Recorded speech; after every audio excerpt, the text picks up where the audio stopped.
अच्छा, तो हमने पाक इंडिया रिलेशंस के कल कुछ चंद पॉइंट्स किए थे। आज हम इसको इंशाल्लाह वाइंड अप करेंगे, बकाया जो रिमेनिंग पॉइंट्स हैं उनको करके। तो कल जो हमने था एंड किया था लेक्चर टेररिज्म पे, प्रॉक्सी वॉर पे। उसका मैंने आपको बताया था कि किस तरीके से वो जो है प्रॉक्सी वॉर और आपके पास टेररिज्म को इंडिया यूज़ करता है। तो आज जो हमारा पहला फैक्टर है वो सियाचिन का है। आपको पता है कि सियाचिन ग्लेशियर पे भी एक इशू है।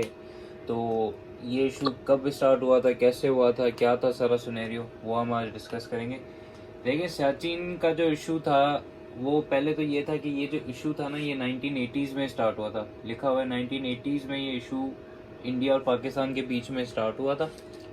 सियाचिन जो है ये बेसिकली एक अगर आपने नॉर्दर्न साइड में ट्रेवल किया हो, नॉर्दर्न जो हमारे पास एरियाज हैं, तो वहाँ पे स्कर्दू जो है, वहाँ पे आपको ये उस साइड पे स्कर्दू वाली साइड पे आपको ये मिलेगा। सियाचिन ग्लेशियर वाला एरिया वहाँ पे है, स्कर्दू वाली साइड पे।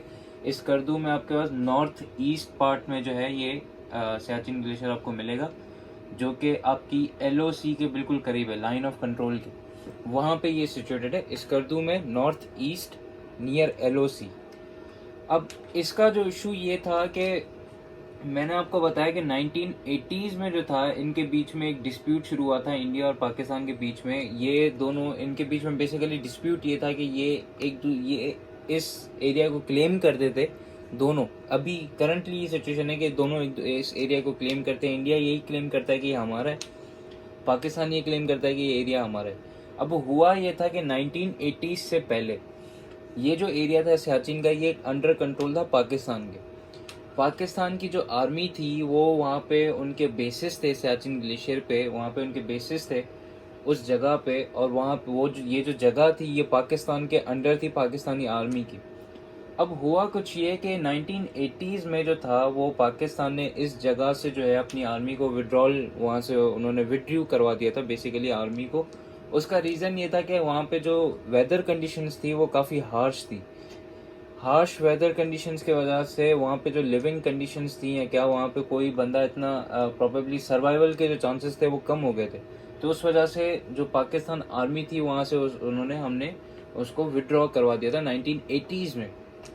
तो जैसे ही हमने वहाँ से विड्रॉ किया, जैसे हमने अपनी वहाँ से फोर्सेस निकाली, तो हुआ ये कि 1980s में जैसे हमने फोर्सेस विड्रॉ की, तो वहाँ से इंडिया ने उस मौके का फ़ायदा उठा के उन्होंने अपनी फोर्सेस को इस पे सियाचिन ग्लेशियर वाली जगह पे डिप्लॉय कर दिया। और करंटली जो है वो, आपने करंट सिनेरियो में इसका काफ़ी जिक्र सुना होगा, तो वहाँ पे इंडियन फोर्सेस जो है वो डिप्लॉय हुई हैं। तो ये था इसका एक जनरल जो डिस्प्यूट है इन दोनों के बीच में अभी, वो ये है कि पाकिस्तान क्लेम करता है हमारा है, क्योंकि हिस्टोरिकली ये जगह हमारे पास थी, हमने ही अपने बेसिस बनाए हुए थे। हमने सिर्फ हार्श वेदर कंडीशंस की वजह से जो है अपनी फोर्सेस को बैक वापस बुलाया था। लेकिन ये था कि एज सुन जैसे हमने बैक बुलाया तो इंडिया ने उसको वहाँ पे कैप्चर कर लिया, और इस पे ये डिस्प्यूट अभी तक एग्जिस्ट करता है सियाचिन का। अब तो यहाँ पे चाइना भी इन्वॉल्व हो गया, उनकी भी काफ़ी सोल्जर्स जो हैं इंडिया के और चाइना के, उनके बीच में काफ़ी डिस्प्यूट है। लेकिन जो पाकिस्तान के रिलेशन में जो डिस्प्यूट था सियाचिन का, वो ये था जो कि 1980s में स्टार्ट हुआ था। ये भी एक फैक्टर है सियाचिन का कि इनके रिलेशन जो है एक अच्छे इसलिए नहीं रहे, उसमें सियाचिन का भी आप फैक्टर लिख सकते हो। दूसरा जो फैक्टर था वो था सर क्रीक का। ये भी आपने जगह सुनी होगी कि काफ़ी जगह सुनी होगी कि सर क्रीक भी एक जगह है जहाँ पे इनका एक डिस्प्यूट एक किस्म का चल रहा है। सियाचिन भी, जैसे मैंने आपको बताया, वो भी एक जगह थी जिस पे डिस्प्यूट चल रहा है, उसकी हिस्ट्री बताई। सर क्रीक का भी इसी तरीके से एक एरिया है जिस पे इन दोनों के सेम सर्टेन क्लेम्स हैं। इंडिया क्लेम करता है कि ये एरिया हमारा है, और जो है पाकिस्तान क्लेम करता है कि ये एरिया हमारा है। अब हुआ इसका, इस एरिया की हिस्ट्री ये है कि ये जो एरिया है क्रीक का, इसका नाम बेसिकली क्रीक था, इसको हम कहते हैं सर क्रीक। तो इस एरिया, ये जो एरिया है ये बेसिकली एक्सट्रीम साउथ ईस्ट पे इसकी जो पोजीशन है, अगर आप देखें, क्योंकि साउथ एशिया में हम लोग है, दोनों कंट्रीज एग्जिस्ट कर रहे हैं, तो इसकी जो इसकी लोकेशन है वो एक्सट्रीम साउथ ईस्ट की तरफ आपको मिलेगी। अब इसको हम क्रीक ही क्यों कहते हैं? क्रीक का मतलब होता है मार्शी एरियाज। मार्शी एरियाज वो होते हैं कि अक्सर आपने देखा होगा कि ज़मीन होती है, ज़मीन पे आके पानी खड़ा हो जाता है, खड़ा हो जाता है, खड़ा हो जाता है, उसके बाद कुछ टाइम के बाद आप देखते हैं वही पानी जो है वो चला जाता है वापस। आपने अक्सर ऐसे इलाके देखे होंगे जो जिनमें कभी आप देख रहे होंगे कि पानी बिल्कुल भी नहीं होता, बंजर होती है, लेकिन कुछ टाइम बाद आप देखते हो कि पानी फिर से आ जाता है, फिर चला जाता है। उनको हम कहते हैं marshy areas. Muddy area basically जिसको आप कहोगे, जिसमें कभी पानी ऊपर आ जाता है, लैंड से ऊपर हो जाता है, लैंड के ऊपर आ जाता है, कभी कभी वहाँ से पानी बिल्कुल खाली हो जाता है, हट जाता है। तो ये जो है क्रीक का मतलब है कि ये एक मार्शी एरिया है, कि यहाँ पे पानी का जो लेवल है वो कभी ज़मीन के ऊपर आ जाता था और कभी कभी वो इतना खाली हो जाता था कि वहाँ पे कोई पानी नहीं होता था। अब हुआ ये कि जब 1947 में जो था सब कॉन्टिनेंट की जब डिवीज़न हो रही थी, तो इनके जब डिवीज़न हो रही थी तो उसमें एक एरिया था जिसका नाम था क्रीक। ये जो एरिया था इस पे पाकिस्तान ने अपनी बाउंड्री मार्किंग्स की थी, हिस्टोरिकल मार्किंग्स थी इसकी पाकिस्तान की। उन्होंने मार्किंग्स कुछ की थी कि भाई ये एरिया भी हमारा है। तो इस पे पाकिस्तान ने 1947 आज़ादी इंडिपेंडेंस से मार्किंग की थी। लेकिन जैसे मैंने आपको बताया कि ये एक मार्शी एरिया है, तो इस पे क्योंकि पानी कभी आ जाता था, कभी जा रहा था, कभी आ रहा था, कभी क्या, तो वो मार्किंग्स जो थी अब वो इतनी जाहिर नहीं है मार्किंग्स। कभी सी लेवल आपका बहुत ज़्यादा हो जाता था, कभी सी लेवल आपका कम हो जाता था। जो मार्किंग्स थी हिस्टोरिकल वो हमारी वहाँ पे अवेलेबल, मतलब हमने की थी, लेकिन वो अब अवेलेबल नहीं हो, अब वो नज़र नहीं आती उस पानी की लेवल की वजह से। तो इंडिया उस पर ये क्लेम करता है कि भाई ये एरिया शुरू से ही मेरा था। अब उस पे वो क्या वो क्लेम किस तरीके से कर रहा है वो मुझे इतना बैकग्राउंड इसका नहीं पता, लेकिन इंडिया इसको क्लेम करता है सर क्रीक को कि एरिया हमारा है। पाकिस्तान जो क्लेम करता है वो ये कहता है कि सर ये एरिया हमारा है क्योंकि हमारी इस पे हिस्टोरिकल मार्किंग्स हुई हुई थी, और अब वो मार्किंग आपको इसलिए शो नहीं हो रही क्योंकि ये एक मार्शी एरिया, क्योंकि यहाँ पे वाटर लेवल जो है राइज भी होता है, डाउनफॉल भी उसका होता है। तो उस वजह से वो जो मार्किंग्स थी वो अब जाहिर नहीं है, लेकिन ये हमारा ही एरिया है शुरू से और हमारी इस पे हिस्टोरिकल मार्किंग्स थी। इसका जो था ये भी एक टेरिटोरियल डिस्प्यूट ही आप कह लो, सर क्रीक का भी सियाचिन का भी, दोनों का एक तरीके से डिस्प्यूट है। ये इनका ओवरऑल एक जनरल पॉइंट ऑफ व्यू था कि सर क्रीक का इशू कैसे स्टार्ट हुआ, वो इस तरीके से हुआ, और सियाचिन ग्लेशियर की तरफ जो इशू है वो किस तरीके से हुआ, इस तरीके से इन दोनों का डिस्प्यूट हुआ था, जिनकी वजह से इनके ये दो फैक्टर्स भी आप लिखोगे कि किस तरीके से पाक इंडिया रिलेशंस पे डाउनफॉल कॉज कर रहे हैं। इन पे आप ज़्यादा नहीं लिखोगे, सिर्फ 3-4 लाइन ही लिखोगे, सिर्फ एक बैकग्राउंड बता दोगे कहाँ सिचुएटेड है, क्या हुआ था, कौन से ईयर में हुआ था और किस वजह से हुआ था, ये भी मैंने आपको बता दिया। इसमें भी आप लिखोगे किस तरीके से कहाँ पे ये मौजूद है, और इसको हम इस एरिया की खासियत क्या है, मार्शी एरिया ये इंडिया क्लेम इसको करता है शुरू से ही, जैसे वो कश्मीर का ही डिस्प्यूट आप उसको उससे रिजेंबल कर लो, क्लेम करता है। पाकिस्तान भी इसको क्लेम करता है, और पाकिस्तान क्यों क्लेम करता है, क्योंकि उसकी हिस्टोरिकल मार्किंग्स यहाँ पे हुई हुई थी, लेकिन अब वो प्रेजेंट नहीं है क्योंकि सी लेवल कभी पानी जो है लेवल उसका ऊपर आता है, कभी कम होता है। तो ये इसका जनरल एक सर क्रीक और सियाचिन का एक जनरल आउटलुक था। अब अगर मैं नेक्स्ट फैक्टर की तरफ आऊँ तो नेक्स्ट फैक्टर जो है वो ज़रूरी फैक्टर है, क्योंकि ये जो फैक्टर हैं 2-3 फैक्टर्स इनमें ऐसे हैं जो कि बहुत क्रूशल और ज़रूरी हैं। जैसे मैंने आपको कश्मीर का बताया, वो बहुत ज़्यादा क्रूशल फैक्टर है कश्मीर का, क्योंकि वो शुरू से ही फैक्टर चलता आ रहा है टिल दी एंड। तो इसी तरीके से एक और फैक्टर है जो आप करंट सिनेरियो उस पर आप देखोगे, वो है सीपैक का।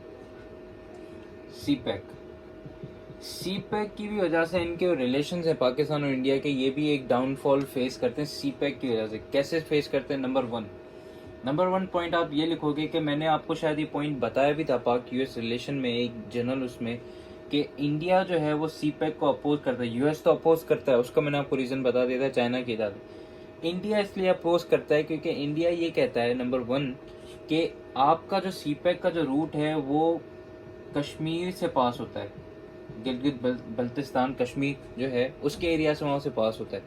इंडिया ये कहता है कि कश्मीर जो है वो एक डिस्प्यूटेड टेरिटरी है, डिस्प्यूटेड रीजन है।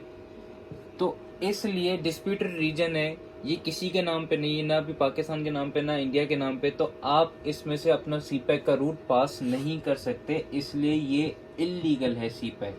इंडिया पहला पॉइंट ये इसका मेन क्लेम जो इंडिया का है वो ये है कि कश्मीर एक डिस्प्यूटेड रीजन है, सीपैक वहाँ से उसका रूट पास होता है, तो हेंस क्योंकि डिस्प्यूटेड एरिया है तो ये इल्लीगल प्रोजेक्ट है, आप इसको कमेंट्स आगे नहीं बढ़ा सकते। हम इन रिप्लाई ये कहते हैं कि भाई देखें, अगर आप इल्लीगल की बात कर रहे हो तो इल्लीगल ऑक्यूपेशन तो आपने भी की है वहाँ पे, इंडियन ऑक्यूपाइड कश्मीर जो है वहाँ पे आपने स्पेशल स्टेटस भी रिवोक कर दिया, और जितने भी मैंने आपको दूसरे पॉइंट्स बताए रिवोकेशन के, आप वो इन रिस्पॉन्स टू इंडिया हम ये जवाब देते हैं। इंडिया सिर्फ सीपैक को रोकने के लिए ये सिर्फ एक बहाना करता है कि कश्मीर जो है डिस्प्यूटेड टेरिटरी है और इसका फैसला जो है वो वहाँ के लोग ही करेंगे। इंडिया खुद ये क्लेम करता है लेकिन खुद इस चीज़ से बैक ऑफ होता है। तो वो इंडिया का जो क्लेम है वो बेसिकली ये है कि ये एक इलीगल टेरिटरी है। नंबर दूसरा जो इस पे सीपैक पे जो एक इनका जो रिलेशन सीपैक की वजह से जो कम होता है, डाउनफॉल में है इंडिया और पाकिस्तान का, वो ये है कि मैंने कल आपको एक पॉइंट बताया था टेररिज्म का। तो मैंने आपको ये भी बताया था कि इंडिया जो है वो टेररिज्म जो है बलूचिस्तान के थ्रू भी जो उसने सेक्टरियन वायलेंस किया था, इसी तरीके से अफगानिस्तान को भी वो यूज़ करता है। तो जो ये टेररिज्म जो इंडिया यूज़ कर रहा है, वायलेंस जो इंडिया यूज़ कर रहा है, तालिबान को, टीटीपी को, जेयूए को जो यूज़ कर रहा है, उसकी वजह से भी हमारी जो सीपैक की प्रोग्रेस है, जो हमारा सीपैक है, उस पे भी जो है एक तरीके से जो है हमारा प्रोजेक्ट है वो आगे इनिशिएट नहीं हो पा रहा। देखें कैसे नहीं हो पा रहा कि हमारे, अगर आप करंट सिनेरियो की भी अगर आप बात करो तो हमारे स्टिल स्टेट में पॉलिटिकल इनस्टेबिलिटी अभी भी एग्जिस्ट कर रही है। जैसे फॉर एग्जांपल अगर मैं अभी की बात करूं तो अभी करंटली आपके पास पेंडोरा पेपर्स आए, उनमें अगर आप देखें तो अभी जो हमारी रूलिंग हुकूमत है, आधे से ज़्यादा लोग उसमें हमारी पीटीआई गवर्नमेंट के ही लोग हैं। मैं एज अ आपको एक मिसाल दे रहा हूँ कि पॉलिटिकल इंस्टेबिलिटी कैसे है। उसके बाद आप अपोजिशन को देखो तो अपोजिशन भी हमारी गवर्नमेंट को एक तरीके से इंडल्ज करके बैठी। तो एक पॉलिटिकल इंस्टेबिलिटी पहले से ही मुल्क में है, ठीक। ऊपर से इंडिया अगर टेररिज्म फाइनेंसिंग कर रहा है, पाकिस्तान के अंदर टेररिज्म क्रिएट कर रहा है, तो आप ही खुद बताएं कि पॉलिटिकल इंस्टेबिलिटी भी एग्जिस्ट कर रही है, टेररिज्म भी एग्जिस्ट कर रहा है, तो फिर सीपैक का जो प्रोजेक्ट है उस पे आपकी गवर्नमेंट या अथॉरिटी किस तरीके से फोकस करेगी। जब तक आपकी पॉलिटिकल इंस्टेबिलिटी शुरू से एग्जिस्ट कर रही है तो आपने उसके कॉन्सिक्वेंसेस देखे, अभी भी एग्जिस्ट कर रही है। ऊपर से आपके पास टेररिज्म जो है वो इंडिया वैसे ही फैला रहा है, तो आपका सीपैक का जो प्रोजेक्ट है वो आगे कमेंट्स या आगे फर्दर प्रोग्रेस कैसे करेगा। तो पाकिस्तान एलिगेशंस इंडिया पे ये लगाता है कि due to India's terrorism financing और प्रॉक्सी वॉर, ये जो टेररिज्म फाइनेंसिंग या प्रॉक्सी वॉर इंडिया कर रहा है उसकी वजह से हमारा सीपैक का प्रोजेक्ट है ये फर्दर प्रोग्रेस इतना नहीं हो रहा। ये भी एक फैक्टर है। एक कश्मीर का डिस्प्यूटेड एरिया आप लिखोगे, दूसरा आप ये लिखोगे due to its terrorism financing CPEC का प्रोजेक्ट आपका इतना आगे कमेंट्स नहीं हो रहा। तो ये दो पॉइंट्स भी जो हैं ये इनके रिलेशंस को अफेक्ट कर रहा है। तीसरा पॉइंट जो है, आठवां जो पॉइंट है वो मेन है, ये अभी करंट सिनेरियो का ये पॉइंट नहीं है, लेकिन अगर मैं इसकी बात करूं तो ये एक ज़रूरी पॉइंट भी है। अगर हम पेपर में सवाल आ जाता है तो हम इस पॉइंट को भी मेंशन करेंगे, क्योंकि हम हिस्टोरिकल बैकग्राउंड ज़रूर बताएंगे कि अफगानिस्तान में इंडिया के क्या स्टेक्स थे। देखें बलूचिस्तान में मैंने कल आपको रेफरेंस भी दिया कि कुलभूषण जाधव ने खुद ने क्लेम किया कि बलूचिस्तान में जो है वो इंडिया के जो है वहाँ पे रॉ जो है वहाँ पे फंडिंग करता है और रॉ जो है वो सपोर्ट करता है, वहाँ की गवर्नमेंट को, अथॉरिटीज़ को सपोर्ट करता है, वहाँ पे रॉ की इन्वॉल्वमेंट है। इसी तरीके से अफगानिस्तान है। देखें नंबर 1, आप अगर अफगानिस्तान में इंडिया के इन्वेस्टमेंट देखेंगे तो आपको वहाँ पे पार्लियामेंट्री हाउस मिलेगा। ये जो पार्लियामेंट्री हाउस बनाया है ये इंडियन इन्वेस्टमेंट ही है, इंडियन इन्वेस्टमेंट है ये। पार्लियामेंट्री हाउस भी उन्होंने बनाया। अगर आप काबुल रिवर के ऊपर जाएंगे तो काबुल रिवर के ऊपर डैम्स बने हुए हैं, डैम्स, और ये डैम्स किसने बिल्ड किए? ये भी इंडिया ने ही बिल्ड किए। एक डैम है जिसका नाम है फ्रेंडशिप डैम, एक डैम है जिसका नाम है सलमा डैम। ये जो डैम्स हैं ये सारे इंडिया ने ही बिल्टअप किए हैं।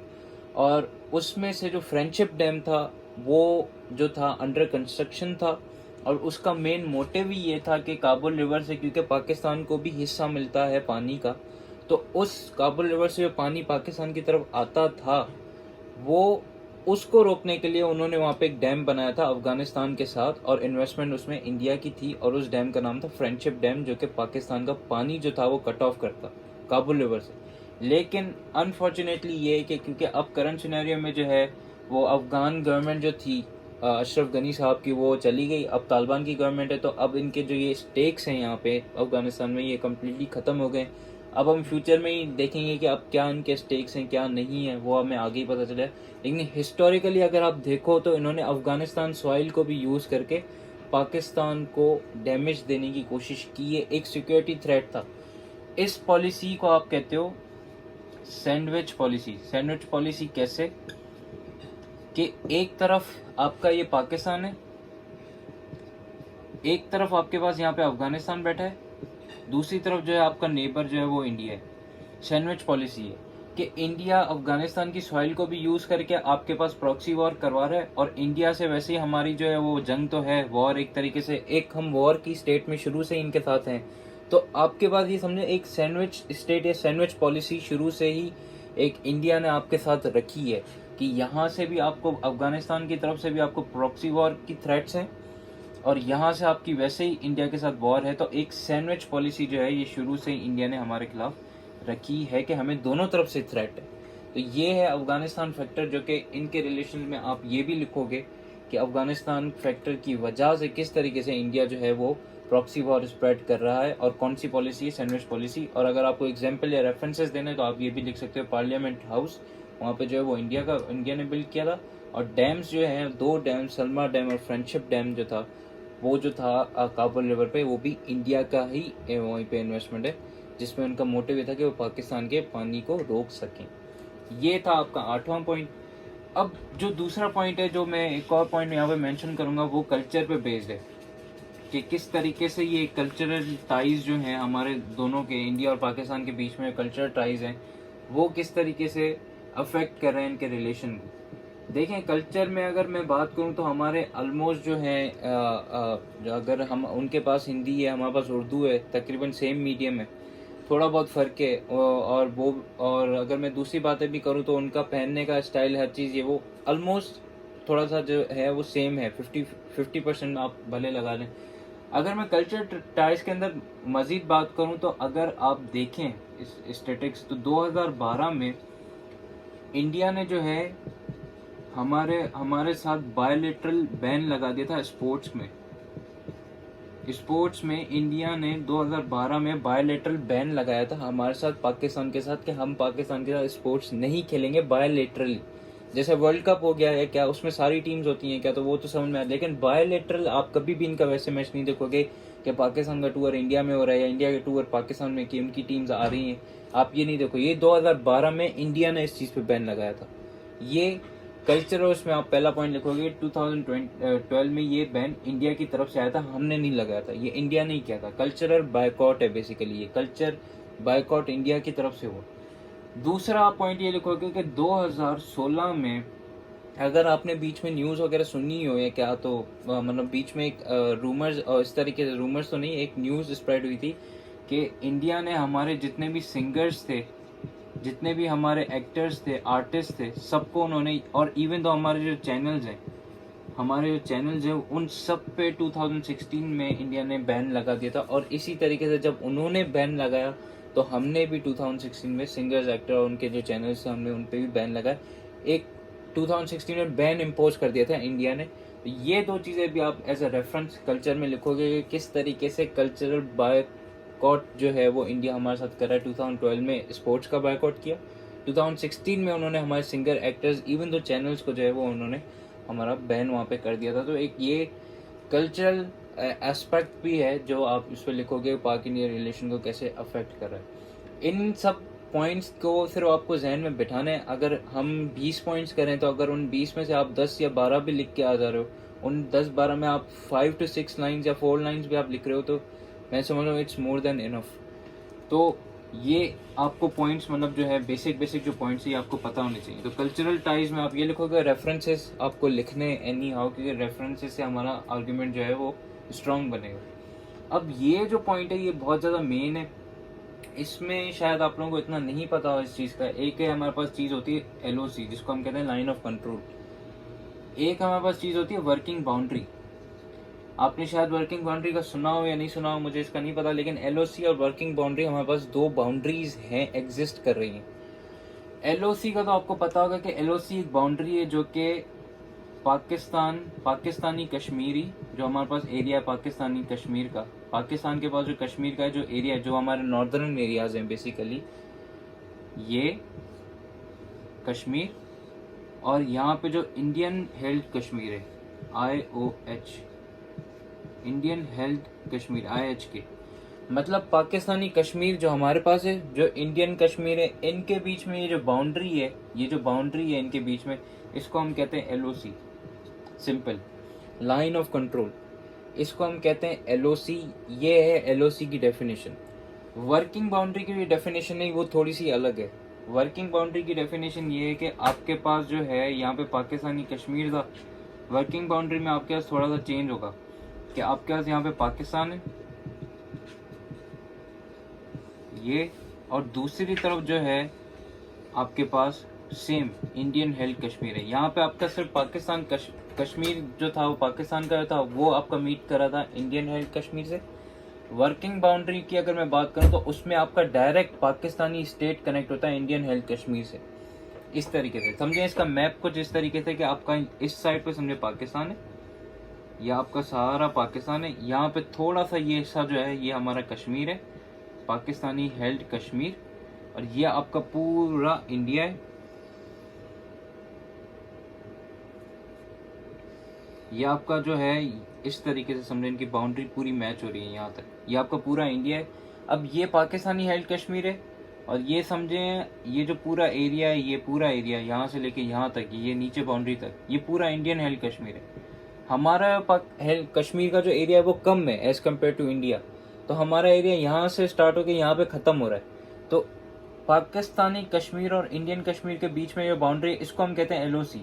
लेकिन इंडियन हेल्ड कश्मीर जो है वो हमारे रीजन से जो है बड़ा है, तो इंडियन हेल्ड रीजन जो है वो थोड़ा सा नीचे और एक्सटेंड हो रहा है, जो कि पाकिस्तान की बाउंड्री से मिल रहा है। यहाँ पे ऊपर पाकिस्तान हेल्ड कश्मीर की बाउंड्री और इंडियन हेल्ड कश्मीर की बाउंड्री मिल रही है, लेकिन नीचे अगर आप थोड़ा आ रहे हो तो मैंने मैप बनाया तो इंडियन हेल्ड कश्मीर थोड़ा सा, क्योंकि एरिया वाइज बड़ा है, तो वो हमारे पाकिस्तान की बाउंड्री से वैसे ही मिल रहा है, तो उसको आप कहते हो वर्किंग बाउंड्री।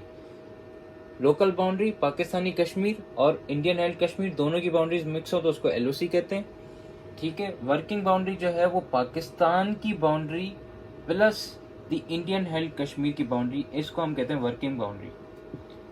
ये इनमें मेन चीज का फर्क है, ये आपको पता होना चाहिए, और इस पे भी डिस्प्यूट है इस वजह से भी, क्योंकि LOC is the main point, LOC पे आपका मेन डिस्प्यूट है। देखें आप इस पे आप ये लिखेंगे लोकल बाउंड्री और सॉरी लाइन ऑफ कंट्रोल और वर्किंग बाउंड्री पे आप एग्जाम में ये लिखोगे कि एक 2003 में पाकिस्तान और इंडिया के बीच में एग्रीमेंट हुआ था, जो कि था सीज फायर एग्रीमेंट। 2003 में ये एग्रीमेंट हुआ था।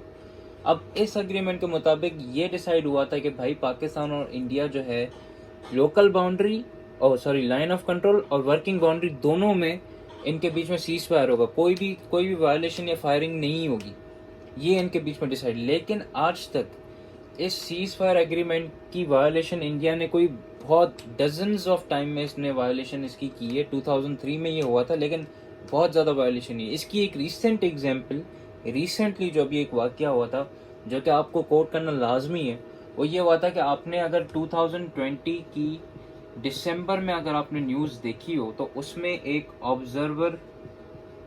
ऑब्जर्वर कन्वॉय एक आया था यूनाइटेड नेशंस की तरफ से। यूएनओ का एक ऑब्जर्वर कन्वॉय आया था, यूएनओ की एक बेसिकली एक ऑब्जर्वर्स आए थे यूएनओ की तरफ, यूनाइटेड नेशंस की तरफ से। और ये जो ऑब्जर्वर्स थे ना, ये पाकिस्तानी हेल्ड कश्मीर में ट्रैवल कर रहे थे। एक गाड़ी थी जो कि यूएनओ की थी और उसमें यूएनओ के ऑब्जर्वर्स बैठे हुए थे। 2020 दिसंबर में ही हुआ। वो पाकिस्तानी हेल्ड कश्मीर में, माना पाकिस्तानी कश्मीरी एरिया में वो लोग जा रहे थे यहाँ पे।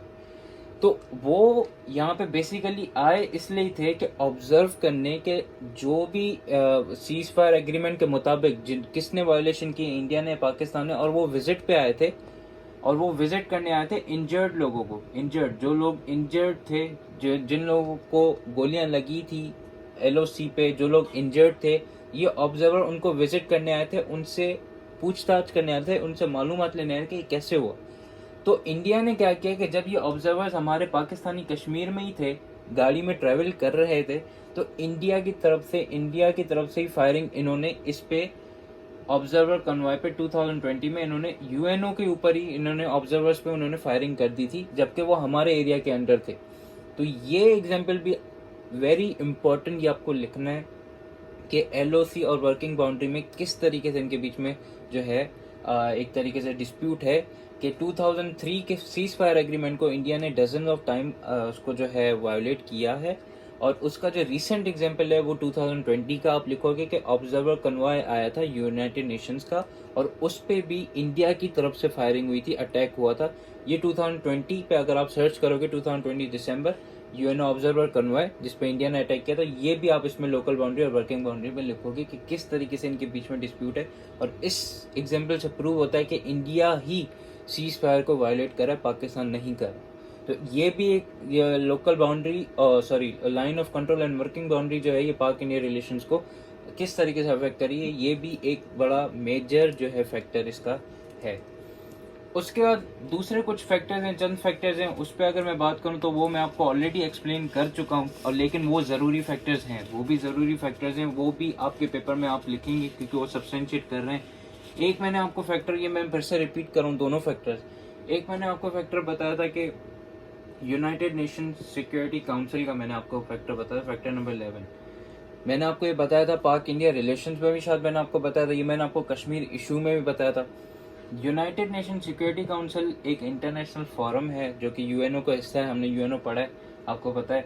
तो इंडिया का यूनाइटेड नेशन सिक्योरिटी काउंसिल में इंडिया जो है वो परमानेंट मेंबरशिप के लिए उसने अप्लाई किया है, P5। मैंने आपको ये पहले ही बताया, फिर से एक्सप्लेन करूँ, इंडिया ने P5 के लिए मेंबरशिप के लिए अप्लाई किया है, जो कि अगर उसको मिल जाती है तो एक तरीके से थ्रेट है पाकिस्तान को, जो हमारा कश्मीर पे सारा स्टांस है सब खत्म हो जाएगा, एक थ्रेट है।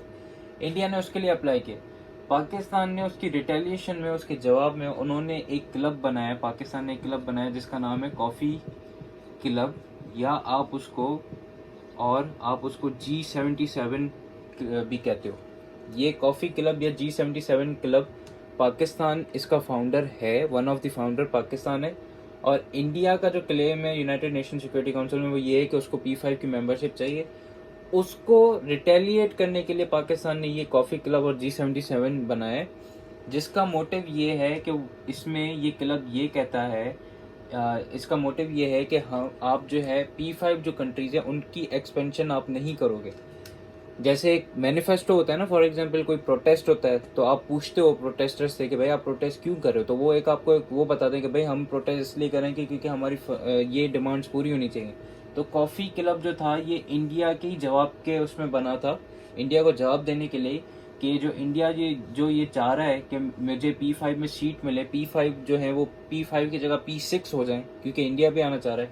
तो कॉफ़ी क्लब और G77 का मोटिव ये था कि ये एक्सपेंशन ऑफ P5 स्टेट्स को रोकें, एक्सपेंशन ऑफ P5 स्टेट्स नहीं हो। तो ये भी एक फैक्टर है जिसपे इनका शुरू से ही डिस्प्यूट चलता रहेगा। इंडिया चाहता है मैं P5 में जाऊं, पाकिस्तान चाहता है कि ये P5 में नहीं है। और इंडिया, मैंने आपको पहले ही बताया, वो P5 में नहीं आ सकता क्योंकि चाइना बैठा है, चाइना ने उसको हर दफ़ा वीटो किया है। इंडिया को दूसरे स्टेट्स ने सपोर्ट किया था, लेकिन चाइना भी है, चाइना हमें सपोर्ट करता है, तो चाइना ने उसको वीटो करके वो नहीं आ सकता सिक्योरिटी काउंसिल में। ये भी एक रीज़न है और इम्पॉर्टेंट रीज़न है ये भी। अगर मैं पॉइंट नंबर 12 पे जाऊँ तो पॉइंट नंबर 12 पे हमारे पास आ जाता है NSG। ये भी मैंने आपको बताया था, nuclear supplier group, nuclear supplier group है, ये भी बहुत ज़्यादा ज़रूरी है। न्यूक्लियर सप्लायर ग्रुप की अगर मैं बात करूं तो इस पे मैंने आपको बताया था कि इंडिया ने 2016 में इसकी मेंबरशिप ली थी, मेंबरशिप के लिए अप्लाई किया था 2016 में। पाकिस्तान ने भी फिर 2016 में पाकिस्तान ने भी अप्लाई कर दिया था, क्योंकि इंडिया ने भी अप्लाई किया था तो हमने भी 2016 में मेंबरशिप के लिए अप्लाई किया था। लेकिन मेंबरशिप जो है वो हम दोनों को नहीं मिली, हम दोनों को, इंडिया और पाकिस्तान दोनों को नहीं मिली। उसके रीज़न थे, एक रीज़न ये था कि हमने NPT को ज्वाइन नहीं किया था। NPT नॉन प्रोलिफरेशन ट्रीटी है, जिसका मतलब ये है कि भाई आप जो हो पहले NPT के मेंबर बनो, अगर आप NPT के मेंबर हो फिर आप NSG को ज्वाइन कर सकते हो। ये NPT के मेंबर्स भी नहीं है, ये NPT के पहले मेंबर्स बनेंगे तो इसको ज्वाइन करेंगे, तो ये इसके मेंबर नहीं है। NPT का मतलब ये है कि जो बंदा NPT का मेंबर बन गया उसको अपनी न्यूक्लियर जो वेपन्स है उनको ख़त्म करना होगा, उनको डिस्पोज ऑफ करना होगा। ये दोनों पाकिस्तान इंडिया इस चीज़ को नहीं करेंगे कभी भी, क्योंकि उनको एक दूसरे से थ्रेट है। लेकिन क्योंकि इंडिया ने 2016 में अप्लाई कर दिया था, तो हमने भी 2016 में अप्लाई किया था इसकी मेंबरशिप के लिए, लेकिन अभी तक हम दोनों को इसकी मेंबरशिप नहीं मिली है। और गॉड फॉरबिड अगर इंडिया को इसकी मेंबरशिप मिल भी गई तो समझे एक तरीके से एक जो साउथ एशियन रीजन है वहाँ पे जो एक बैलेंस ऑफ पावर है वो डिस्टर्ब हो जाएगी। जो एक थ्रेट होगा, सिक्योरिटी थ्रेट, वो हमारा और भी ज़्यादा एक तरीके से इंक्रीज हो जाएगा अगर एनएसजी का ये मेंबर इंडिया बन गया। लेकिन अभी तक ये दोनों मेंबर नहीं है, ये जस्ट एज अ कैंडिडेट है, वहाँ पे मेंबर्स नहीं है। तो ये भी आप लिखोगे पेपर में कि एनएसजी में अगर इंडिया को मेंबरशिप मिल गई तो एज अ सिक्योरिटी थ्रेट जो है वो पाकिस्तान के लिए क्रिएट हो जाएगी। सिर्फ पाकिस्तान के लिए नहीं, पूरे साउथ एशिया रीजन में एक बैलेंस ऑफ पावर जो था वो डिस्टर्ब आपका हो जाएगा। तो ये था इसका 12th रीज़न। और इसी तरीके से एक इम्पॉर्टेंट रीज़न एक और है, एक फैक्टर है जिसपे आपको बात लाजमी करनी है, जिसपे इनके रिलेशंस जो हैं वो ख़राब हुए हैं, वेरी इंपॉर्टेंट। वो ये है कि भाई आप लिखोगे नंबर 13 पे ट्रेड। ट्रेड का जो इशू था वो ये था कि ट्रेड में जो इनका जो सारा मसला था दोनों का, वो ये था, दो चीज़ों पे इनके जो है था ट्रेड पे जो है इनके दो चीज़ों पे मसला इंडिया और पाकिस्तान का चल रहा था। नंबर 1, जब 2019 में इंडिया ने स्पेशल स्टेटस ऑफ कश्मीर को जब रिवोक किया था तो पाकिस्तान ने 2019 में ऑफिशियली इंडिया के साथ सारे ट्रेड अपने बंद कर दिए थे, ऑफिशियली सारे ट्रेड बंद कर दिए थे। सिर्फ मेडिसिन की जो ट्रेड थी वो सिर्फ कंटिन्यू थी, वो भी सिर्फ इमरजेंसी की दौरान। अगर कोई ऐसी इमरजेंसी है जिसमें मेडिसिन हमें रिक्वायर्ड है तो हम सिर्फ तब ट्रेड करेंगे, वरना 2019 से जब से इन्होंने स्पेशल स्टेटस को रिवोक किया हमने ट्रेड जो है वो इंडिया के साथ बायोलेटरल जो ट्रेड थी वो हमारी ख़त्म हो गई, हमने ख़त्म कर दी है क्योंकि इन्होंने स्पेशल स्टेटस को रिवोक कर दिया। ये था पहला पॉइंट ट्रेड के। दूसरा पॉइंट आप यहाँ पे फिर से मैं आपको वही रिपीट कराऊंगा कि मैंने आपको एक डील बताई थी कल, APTTA, Afghanistan Pakistan trade transit agreement, ये मैंने आपको डील बताई थी। और इस डील में मैंने आपको ये बताया था कि पाकिस्तान ने इंडिया को अलाउ किया है कि भाई आप जो है वो अफगानिस्तान से इंपोर्ट कर सकते हो, अफगानिस्तान से आप इंपोर्ट कर सकते हो लेकिन आप एक्सपोर्ट नहीं कर सकते। तो ये भी है हमारे पास। अगर मैं ट्रेड के सेंस में बात करूं तो नंबर 1 पॉइंट ये है कि हमने इनसे ट्रेड ख़त्म कर दी, स्पेशल स्टेटस रिवोकेशन की वजह से। दूसरा, हमने जो है इनके साथ एक एग्रीमेंट किया था एप्टा का, उसमें भी हमने इनको सिर्फ इंपोर्ट के लिए बोला था कि आप इंपोर्ट कर सकते हो, आप एक्सपोर्ट नहीं कर सकते, क्योंकि हमें पता है कि ये लोग टेरर फाइनेंसिंग और टेररिज्म की एक्टिविटीज़ को जो फंड करते हैं। और उसके रेफरेंसेस आप ऑलरेडी ऊपर मैं आपको दे चुका हूँ। कुलभूषण जाधव, टीटीपी के स्पोक पर्सन एहसान, कल मैंने आपको नेशनल सिक्योरिटी एडवाइज़र की भी एक पार्लियामेंट्री स्पीच का मैंने आपको रेफरेंस दिया, वो आपके पास होगा। वो आप उनमें से कोई भी रेफरेंस इधर फिर से कोट करना चाहो तो आप कर सकते हो। तो ये जो है ट्रेड का जो एग्रीमेंट है इनके बीच में, ये भी शुरू से ख़त्म है, मतलब ट्रेड आपका 2019 से ख़त्म है। तो ये भी आपका डायरेक्टली इनके रिलेशंस को इम्पेक्ट कर रहा है कि इनके रिलेशन जो है इस वजह से भी, ट्रेड की वजह से भी बिल्कुल कम जो है शुरू से 2019 से कम रहे। ट्रेड वैसे भी हमारी कम रही है 2019 से, लेकिन 2019 में बिल्कुल ही हमारी ट्रेड जो है वो ख़त्म हो गई थी, बंद हो गई थी। ये था। उसके बाद अगर मैं एक और जल्दी से कुछ और पॉइंट्स हैं उसके बाद हम वाइंड अप करते हैं, तो उसके बाद एक और पॉइंट है वो भी बहुत ज़रूरी पॉइंट है, क्योंकि ये क्लेम्स है, ये बातें भी सर्कुलेट होती हैं कि इंडिया ने FATF financial action task force में भी जो है पाकिस्तान को जो है वो ग्रे लिस्ट में रखा है। और कैसे रखा है? With the help of US, with the help of US. मैंने उस दिन आपको एक पॉइंट बताया था कि अभी रिसेंटली एक डॉन में आर्टिकल आया था कि FATF ने हमें 27 ऑब्जेक्टिव्स दिए थे कि हाँ आप इन 27 ऑब्जेक्टिव्स को पूरा करो तो हम आपको ग्रे लिस्ट में से बाहर निकाल देंगे। अब उन 27 में से हमने 26 ऑब्जेक्टिव जो हैं सक्सेसफुली पूरे कर लिए हैं। अब कुछ ऐसे कंट्रीज भी हैं जिन्होंने 26 से भी कम ऑब्जेक्टिव पूरे किए और FATF ने उनको ग्रे लिस्ट से बाहर निकाल दिया, लेकिन हमने 27 पूरे किए और 26 पूरे किए, उसके बावजूद भी हमें नहीं निकाला। तो ये भी एक बात है कि इसका जो एक रीज़न है कि FATF ने हमें अभी तक बाहर नहीं निकाला, वो है इंडियन लॉबी, कि FATF ने अपनी लॉबी इस्तेमाल करके, यूज़ करके हमें स्टिल ग्रे लिस्ट में रखा है और फर्दर इंडियन लॉबी की मदद से वो हमें ब्लैक लिस्ट में भी शिफ्ट करना चाह रहा है। एक शुरू से ही इनकी पॉलिसी रही है FATF में, ये बहुत इंपॉर्टेंट पॉइंट है। ये जो एग्जांपल मैंने दिया 27 में से 26, ये आपको एनी हाउ उधर लिखना है क्योंकि ये ही आपके आर्ग्यूमेंट को सब्सटेंशिएट करेगा। ये भी एक इम्पॉर्टेंट पॉइंट है। छोटे छोटे पॉइंट्स हैं लेकिन ये 4-5 लाइनें आप लिखेंगे तो आपका आर्ग्यूमेंट जो है वो पेपर जो है आपका स्ट्रॉन्ग बनता जाएगा जितने ज़्यादा आप पॉइंट्स लिखेंगे। ये भी एक पॉइंट था। उसके बाद एक और पॉइंट है, मेन पॉइंट, ये भी एक मेन पॉइंट है कि अगर आप इनके रिलेशंस की बात करें तो आपको पता है कि हमारे पास इंडिया में जो मुस्लिम माइनॉरिटीज़ हैं उनकी जो वहाँ पे वायोलेशन हो रही है राइट्स की, वो आपने देखा। आप लिखोगे कश्मीर में जो राइट्स की वायोलेशन हो रही है, एट्रोसिटीज़ हो रही हैं, वो आप लिखोगे। और इसी तरीके से इसकी अगर मैं मिसाल दूं कश्मीर के रेफरेंस की, तो अभी एक बुज़ुर्ग थे उनका मुझे नाम इतना नहीं, मैं आपको श्योरली उनका नाम कल बता दूंगा। एक बुज़ुर्ग थे जिनकी अभी रिसेंटली डेथ हुई थी। तो उसमें क्या हुआ था कि उनको, वो जो बुज़ुर्ग थे उनको जो था वो बरी करने भी वहाँ पे कश्मीर में नहीं दिया जा रहा था। उनके जो कॉर्प्स था, उनकी बॉडी थी, वो भी उनको उनके घर वालों को हैंड ओवर नहीं किए कर रहे थे, क्योंकि उनको अलाउ नहीं कर रहे थे कि आप उनको बरी करें। तो ह्यूमन राइट्स वायोलेशन जो है मुसलमानों के खिलाफ, वो शुरू से इंडिया में रही है, कश्मीर के अंडर भी, कश्मीर में भी, इंडिया में भी रही है। इंडिया में शुरू से एक फाशिस्ट गवर्नमेंट रही है, एक फाशिस्ट या हिंदुफ्ता गवर्नमेंट या फाशिस्ट गवर्नमेंट वहाँ पे शुरू से ही रही है, जो कि मुसलमानों के खिलाफ है। तो ये मुस्लिम माइनॉरिटीज़ जो है वहाँ पे हमारी सफ़र करती आ रही है। इसका एक एग्जांपल ये, आप रिसेंट एग्जांपल आप ये दोगे, उनका मैं नाम जो है वो कोट कर दूंगा नेक्स्ट उसमें लेक्चर में। और दूसरा भी बताओगे कि ड्यू टू फाशिस्ट एंड हिंदुस्ता पॉलिसी इंडिया में आप जो है वो मुस्लिम माइनॉरिटीज़ को वहाँ पे प्रॉपर राइट नहीं मिलते। अब एक और रेफरेंस है, करंट रेफरेंस जो ये है, ये इसका मैं नाम कल क्लियर करूँगा, लेकिन जो इसका एक रेफरेंस है, जो एक स्पीच थी एक इंडियन लीडर की, वो मैं आपको से बताऊँगा, क्योंकि वो रेफरेंस में आपको लिखना है। एक इंडियन लीडर थे जिन्होंने अल जजीरा को इंटरव्यू दिया था। अल जजीरा को उन्होंने एक इंटरव्यू दिया था, और उस इंटरव्यू में उन्होंने ये बात कोट की कि अगर कोई कंट्री है जिसमें मुस्लिम्स पॉपुलेशन जो है वो 30% से ज़्यादा हो जाती है, तो वो जो स्टेट है वो ट्रबल में आ जाता है। और उनका ये आप रेफरेंस कोट करेंगे तो आपका आर्ग्यूमेंट और स्ट्रांग होगा। अल जजीरा का इंटरव्यू ये है भी, अवेलेबल भी है। और इन लीडर का नाम था सुब्रमण्यम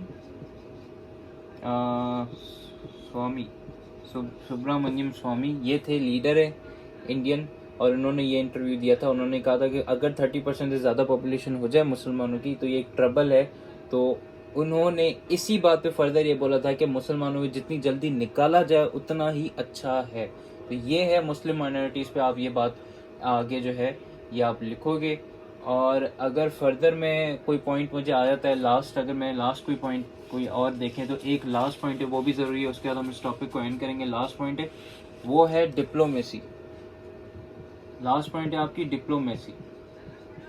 इंडिया जो है वो बेसिकली हमें इंटरनेशनल डिप्लोमेसी में भी हमें जो है इंटरनेशनली हमें जो है आइसोलेट कर रहा है, हर जगह से इंटरनेशनली आइसोलेशन हमारी कर रहा है।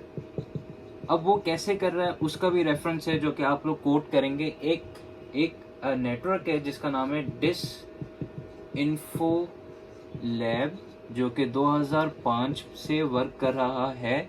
और इस नेटवर्क का काम ये है कि ये इंडियन नेटवर्क है जो कि क्या करता है, अपने जितने भी राइवल्स हैं उन सबको डीफेम करता है इंटरनेशनली। डीफेम कैसे करता है, इस डिस इन्फो लैब के अपने ऑलमोस्ट 260 फेक मीडिया आउटलेट्स हैं जो कि आपकी पाकिस्तान की जो इमेज है वो डीफेम कर रहे हैं, फेक आउटलेट हैं। और इसी तरीके से इसके सेवरल फेक एनजीओज हैं।